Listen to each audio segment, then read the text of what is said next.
Hello, I'd like to throw a lobster party. Can you help me? So, you want to throw a lobster party, eh? First things first, how many people are you going to invite? Wait, I'll answer for you. No matter how many people you invite, you'll get 10 to commit. And only 6 of them will be strong enough of hand and will to crack a lobster's claw. You'll need 7 lobsters, 1 per eater, and the 7th to look in the eyes and ask, "Are you sure we have enough food?" Next, you're going to pick up the lobsters at 4 p.m. sharp on Friday afternoon, before Shabbos.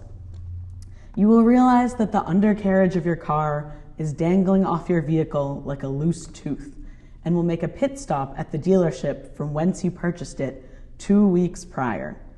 They will insist that you leave it there overnight, so you will gather your future meal in your arms, claws snapping like castanets and all, and will walk up the hill to your apartment. The 7th lobster will hum to you. 100 bottles of beer on the wall, 100 bottles of beer. Take one down, pass it around, 99 bottles of beer on the wall, 99 bottles of beer on the wall, 99 bottles of beer. Take one down, pass it around, 98 bottles of beer on the wall, 98 bottles of beer on the wall, 98 bottles of beer. You take one down, pass it around, 97 bottles of beer on the wall, 97 bottles of beer on the wall, 97 bottles of beer. You take one down, pass it around, 96 bottles of beer on the wall. When you get home, you will have to clear out your freezer to make room for the lobsters, who must wait there, suspended between our world and the next, until the water of their destruction comes to a boil. There will be nowhere for you to store the venison that you froze on your last exotic meat kick, so you will feed it to the lobsters to free up the space. The 7th lobster will say, "Really? Roadkill for our last meal?" But the rest will chorus, "It's local and sustainable. Dear are the sea bugs of the highways." They will tear meat from bone while you prepare your kitchen for their slaughter. With the lobsters full in your freezer, you will go out and forage wildflowers from your neighbor's carefully curated flower beds. This will be necessary for the occasion, a funeral. Wait, it's not a funeral, it's my birthday. Birth, death, creation, destruction, life is a fountain. Life is a fountain? Okay, so it's not a fountain, it's your birthday. Once you gather enough flowers for 1,000 proms, you will separate them into 7 neat bouquets and place them ceremoniously around the table in the center of your living room. Then, you will summon your charming, beautiful, smart, wealthy, caring, Harvard graduate, cancer researching, butch boyfriend Sal, who has a uniquely Bostonian relationship to shellfish. Sal will look right into the eyes of the 7th lobster and say, "Your time will come soon." The 7th lobster will just wave the club of his pincher in their face. It knows there is no use rationalizing with a Bostonian. Sal will select the singular sharp knife from your block of 20 duds and, with their free hand, will reach into the box of half-frozen crustaceans. They will grab the one on the top of the heap. Though it will have been in the freezer for the better part of the afternoon, the lobster will wriggle and snap in their hands.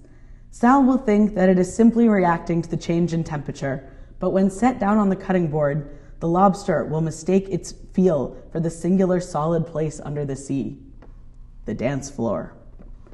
It will take the wood of the board for the panels of a ballroom, and it will dance the dances of its youth, reliving every bris and bar mitzvah and wedding it attended throughout its lobster life. It will perform its most furtive rendition of the sprinkler, the scuba diver, and the dolphin. It will try to signal to its comrades to join it in the wave, but their brains will be half frozen, so they will not hear its pleas. With a steady hand and an outstretched arm, Sal will do what they do best, perform an act of service. They will bring the tip of the knife down between the dancing lobster's eyes and slam the heel through its midsection. They will drop it in the already boiling pot of water and repeat this 5 more times. Sal will pick up the final lobster from the crate and see that it will have not only procured a cigar, but it will have somehow lit it and will be puffing on it in their hands, blowing fat rings of smoke around the kitchen. "Hey, Sal, you want to make a deal?" the 7th lobster will ask between drags. "How do you know my name?" Sal will reply. "I am a prophet. Of course I know your name. So, let's talk business." What the deal the 7th lobster will offer is, I cannot reveal. But Sal will think about their love for you, their staunch butch commitment to chivalry, and their aversion to smoking indoors. Sal will do the thing that all others who have encountered the 7th lobster before them have failed to do: refuse it.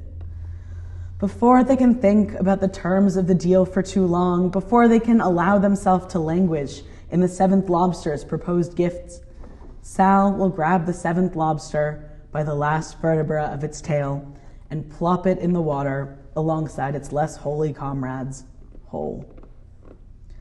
Your guests will arrive and deliver hugs and kisses and gifts and the request that you open your windows. You will oblige because it's the right thing to do, but also because your house smells like the bottom of the ocean. Everyone will gather around the lush table, compliment your bouquets, and put on the bibs that you stitch the names of your guests into one by one. It will immediately become clear who grew up in the Northeast and who did not, based on their level of squeamishness around the table's centerpiece, a bowl heaped with 7 lobsters. Your guests will shout across the table, "Pass the cracker!" and you will have no idea what they mean. Understand this: they will not be referring to a person, but to the instrument used to extricate the lobster meat from its home. You will watch as centuries of protective evolution are undone by 2 pieces of metal joined with a hinge. You will watch Sal lift the 7th lobster from the bowl at the table's center, cracker at the ready, and you will stop them. You will know that the 7th lobster is yours to consume. The 7th lobster will be passed around the table, each guest blessing it with their palm on its way to you. You will take the 7th lobster in your hands and try to look into its beady eyes, but it will evade your gaze. Still in your hands, the 7th lobster will raise a mighty claw and snap it twice, creating a crack in the dam you have constructed in your mind that allows you to host this party unencumbered by the guilt of your ancestors.